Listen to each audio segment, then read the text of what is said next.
My fiancé, M29, and I, F26, got engaged last October after 6 years together and plan to marry this October. We both have a very complicated families, so we thought a lot about our wedding and decided that we just want peace and don't want to worry about all the family drama. So we plan to get married in Italy with only our best man and maid of honor.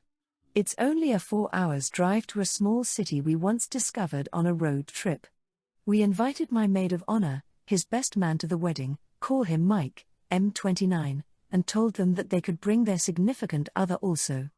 The trip would be fully paid, and Mike is my fiancé's best friend since kindergarten. Mike's girlfriend, let's call her Courtney, F28, and him are together for 3 years. We were very welcoming towards her and I befriended her also. We did a lot of things together, helped them move and build their home. Mike and Courtney are getting a dog, hopefully in September, so Mike told us he needed a different hotel because the one we chose is not dog-friendly, and at the time of our wedding, October, they would probably have the dog. We apologized and looked for another hotel. Then he texted that Courtney thinks the dog wouldn't make the long drive, which we understood. We said that there are probably a lot of friends and family who could take the dog, but Courtney doesn't want that. Mike told us that Courtney would probably stay home with the dog and he would travel alone. Here comes the drama. The following day Mike wrote to us he will not come to our wedding because Courtney doesn't want to be alone with the dog for the weekend and she also would like to attend the wedding. Courtney wrote to me that we could change our wedding month or the place, maybe just a wedding in our hometown, so that they could come. I said no. If we married in our hometown, the families would want to attend and all the drama between parents and siblings would stress us out. My fiancé asked Mike again if he couldn't come alone and he finally told us that Courtney threatened to end the relationship if he didn't stay with her and the dog.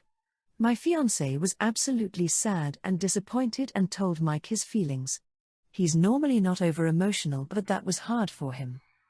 Courtney wrote me the following day as if nothing has happened and I told her that I'm absolutely disappointed in her and can't understand her behavior and how she puts this dog, who is in absolutely no danger or need to have 2 people dog sitting him, over our wedding, and kind of accepted her to apologies for all the stress she put us through. She called me an insensitive and offensive person, a bridezilla who wants her wedding above everything, and said she couldn't accept my behavior even if I apologized. I just can't comprehend why I should apologize.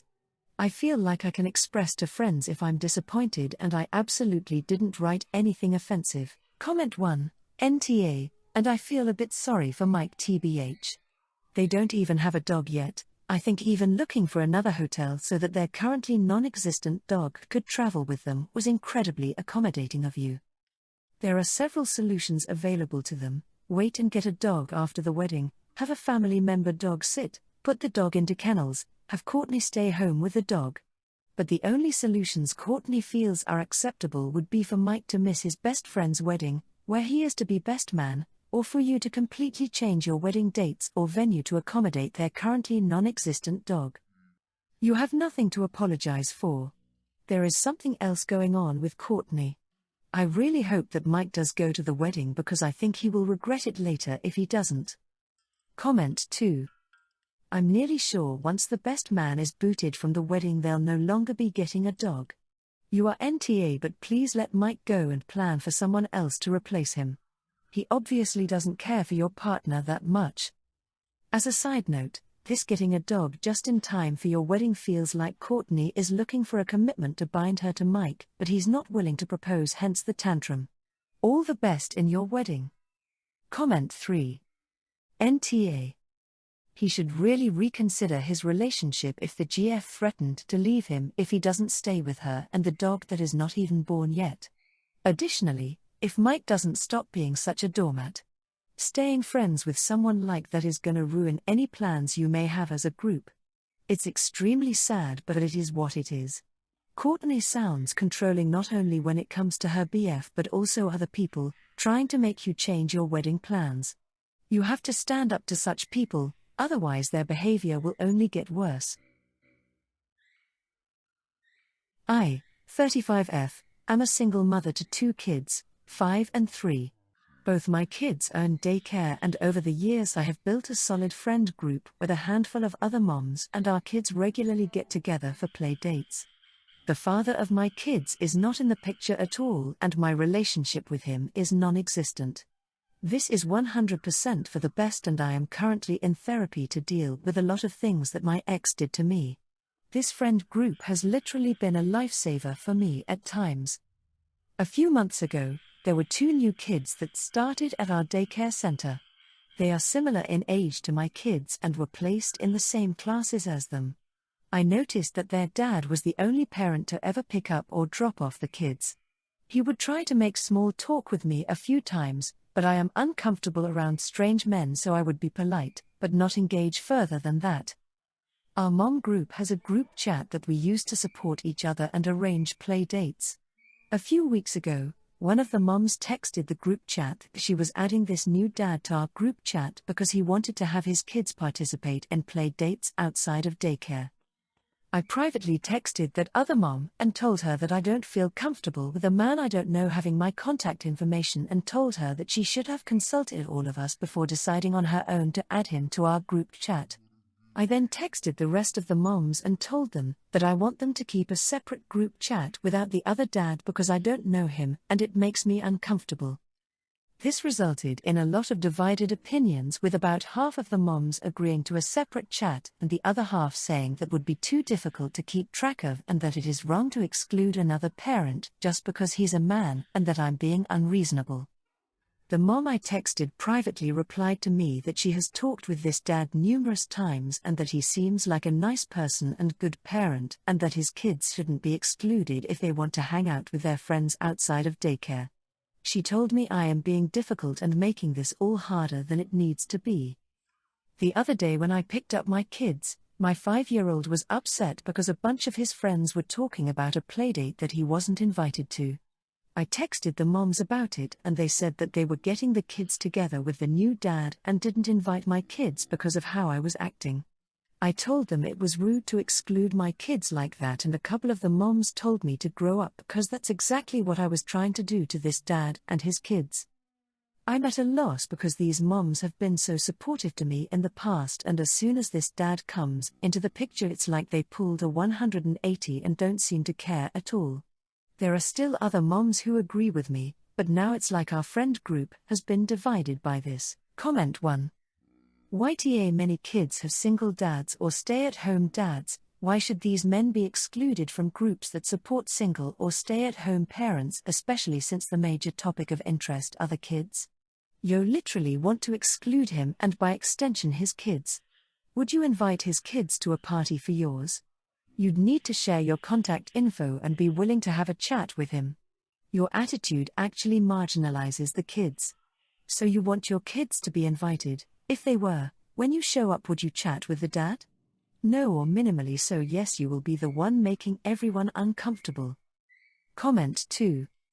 YTA, whatever trauma you're dealing with is not that man's fault. You're projecting and punishing him for something you need to deal with.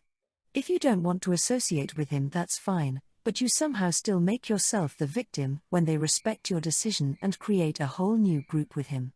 You're upset that they're treating you the way you wanted them all to treat that man. Comment 3. YTA. You are specifically trying to exclude another parent and his children purely on the basis of gender. I am very sorry that your ex victimized you, which is clear from your post. However, you can't go through life projecting your trauma on everyone around you. Much better to deal with your own trauma with your therapist. The world around you should not be expected to change from what is otherwise completely normal in order to accommodate your trauma. I am from Galicia, a region in Spain that speaks a language that is very similar to Portuguese, and my girlfriend is from Barcelona, which is in Catalonia. She speaks Catalan. We live in Madrid and study here in university. Everyone in Spain speaks Spanish, except for foreigners, pretty much on a native level from education, media, and exposure. There is no such thing as a Spaniard who only speaks Basque, Catalan or whatever unless they're 90+ years old from some small village, and even then they would still know the basics of Castilian Spanish. I know I'm going to get some comments about this.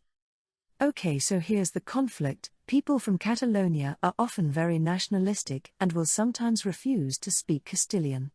I was in Valencia and some which said speak Valencian, a dialect of Catalan, when I asked her for directions in Castilian Spanish.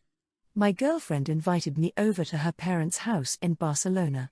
They talked amongst themselves for a bit in Catalan. I understood like maybe half or 2/3 of it. They greet me in Catalan and I say in Castilian I don't speak Catalan, I'm from Galicia. They say something in Catalan to each other which I think was negative. We eat dinner, her sisters and their husbands are there, and are discussing things in Castilian, and they would often say things to each other in Catalan which I thought was rude, but I let it go. They kept switching to Catalan during our conversation and I politely reminded them like 5 times I don't speak Catalan. They would go back to Castilian but then switch back to Catalan. I go outside to take a breath of fresh air, girlfriend joins me, and I ask her what the duck is her family's problem, why do they keep excluding me from the conversation, and she says they hate speaking Castilian. I told her that's bullshit. I heard her dad speak in Castilian to someone in Peru during his Zoom meeting. He took a 30-minute Zoom call while I was there and the mom was preparing food, and not once did he switch to Catalan. We join back and they start asking me my opinion about things. I respond, I ask them questions and they just respond back in Catalan and respond to each other's responses to that in Catalan, and I just had enough and said I'm leaving now. The food was good but I just can't stand the rudeness. I told you so many times I do not speak Catalan. I don't feel welcome so I'm going, goodbye. And the father says how ducking rude, we prepared such a good meal for you and you are leaving it unfinished. We spent hours on this, they made an entire goose and like 5 side dishes. I said I'm ducking, told you I don't speak Catalan, why should I be here when you can't even respect me enough to speak in a common language? I never spoke to you in Galician, Portuguese, English or Romanian, duck you a holes. I grabbed my stuff and left. 15 missed calls from GF last night, stayed at friend's parents' home nearby. Haven't talked in a day, I don't know what to do now. Comment 1. NTA, but your girlfriend certainly is. It sounds like she didn't stand up for you even after you reminded her family politely multiple times that you don't speak that language, and you even spoke to her about this, and she still did nothing. She put you in a very awkward and uncomfortable position. She absolutely could have stood up for you and told her family to knock it off. On a separate note, your outburst was unbecoming of you. Just because they were rude didn't mean you had to be even ruder. Making a scene and stomping off like that wasn't the best option, and 2 wrongs don't make a right. You should have taken the high road, or at least calmly mentioned in leaving that you were frustrated by the fact that they purposely kept speaking to you in a language that you don't speak. Comment 2. NTA. I was going to go with ESH, until you said explicitly that you would ask a question and they would respond to you in Catalan. It would be different if you were just upset they were having side conversations in Catalan without you, but they did keep trying to talk only Catalan to you. I do think the relationship is over. I don't see a way for you to salvage your relationship with her family, and that is likely to be a deal breaker for her. Not responding to her phone calls, swearing at them, and other things are red flags in regards to you. While they were in the wrong, you took it too far instead of just politely excusing yourself. I, 15F, screamed at my parents for trying to pay off the loan my brother 19M had taken from the bank to purchase a new car that he can't pay back. I know they are just trying to help my brother get on his feet now that he's left home, but it has been my dream since I was very little to be a pilot, and the training for it is very costly, so every little piece of money I've made I've been putting into a bank account to save. I've even started working 2 jobs of babysitting and helping out in a local cafe. 2 weeks ago my brother brought himself a brand new car with a loan that he got from the bank, and now he is telling my parents he can't pay it back. He doesn't have a job and my parents pay for his college accommodation. When I heard this I didn't think much about it and offered to bring his CV into a couple of places in town and see if he could get a job. Last night my parents told me that they were going to take the money from my account to pay for his loan, and I was furious with them. I screamed and called them a-holes and said that they didn't care about me at all because they never supported my dreams. I am the only girl in my family with a younger and older brother. I haven't spoken to my parents since then. I feel like all my hard work has gone down the drain and I will never get to accomplish my dream. My relationship with my brother was good before this, and I know that his bad financial decisions were not intended to harm me, but I'm still angry with him and my parents for behaving like this. Comment 1. If OP's parents steal her money, she should create a family group email and tell her entire family what her parents did, and then post it on social media. OP should be looking for a trustworthy adult to help her open a new bank account where her money should be protected. Wanted, a trustworthy adult willing to help me protect my money from my thieving parents. Parents are more concerned about bailing out their son who bought a brand new car with no job and no money at the expense of their daughter who works her tail off with the goal of growing into independent adult. Former loan review officer here. I do not know how on earth anybody extended a car loan to someone with no job and no source of income. This is the kind of loan that would drive me crazy. Comment 2. I'd love to know this magical financing company that gave an unemployed 19-year-old a loan. That's not how banks work. I've been at my job for 10 years and earned 6 figures, and the dealer had to go through 14 banks before they could find one that would approve me, even when I was paying over 40% in cash, up front. Comment 3. NTA, if it's your money and you earned and saved it, they shouldn't even think about touching it at all without asking you for your permission. Even so, you're 15 and it's not your job to be financially responsible for your older brother. I'm wondering how he was even able to obtain a car loan though, with no job or source of income to be verified.